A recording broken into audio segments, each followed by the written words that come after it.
নমস্কার বন্ধুরা, আমি গৌরী। আজ আপনাদের কাছে নিয়ে এসেছি একটি ডিম ভুজিয়া রেসিপি।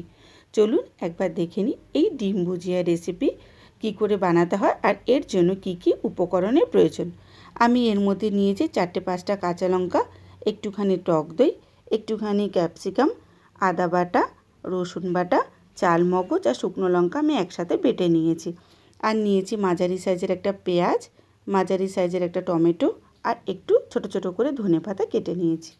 একটা বাটি নিয়েছি এবং তার মধ্যে আমি 4টে ডিম নিয়েছি।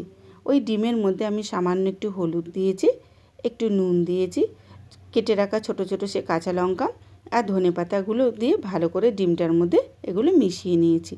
যখন ডিমের মধ্যে সব কিছু ভালোভাবে মেশানো হয়ে যাবে, তারপর আমি একটা প্যানের মধ্যে সামান্য একটু তেল দিয়ে তারপরে ডিমটা অল্প একটুখানি ভেজে নিয়েছি।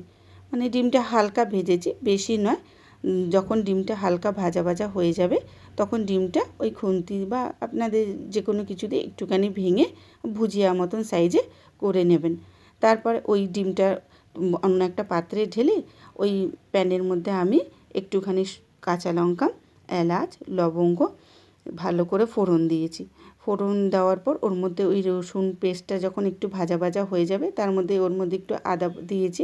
আদা রসুন যখন ভালোভাবে মিশে যাবে, তারপরে আমি দেব ওর মধ্যে চাল মগজ আর শুকনো লঙ্কা বাটা দিয়ে ওর মশলাটা ভালো করে মিশিয়ে নেব। দেওয়ার পর ওর মধ্যে দিয়েছি টমেটোটা ওর মধ্যে মেশানো হয়ে যাওয়ার পর দেবো ওই কুচিয়ে রাখা ছোটো ছোটো যে কাঁচা লঙ্কা ছিল, সেই কাঁচা লঙ্কাগুলো।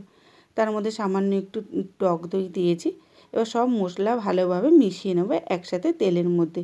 যখন মশলাগুলো সব ভালোভাবে ওর মধ্যে মিশে যাবে, তার মধ্যে আমি দেবো সামান্য আমার পরিমাণ মতন একটু হলুদ, তারপর একটু নুন।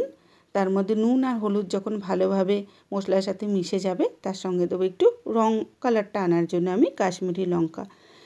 আর তারপরে ক্যাপসিকামগুলো ছোটো ছোটো করে কেটে রাখা ক্যাপসিকামগুলো ওর মধ্যে দিয়ে ভালো করে মশলার সাথে একটু একটু ভেজে নেব। তারপর সামান্য একটু জল দিয়েছি। জল দেওয়ার পর ওর মধ্যে আমি ডিমগুলো দিয়ে দিয়েছি।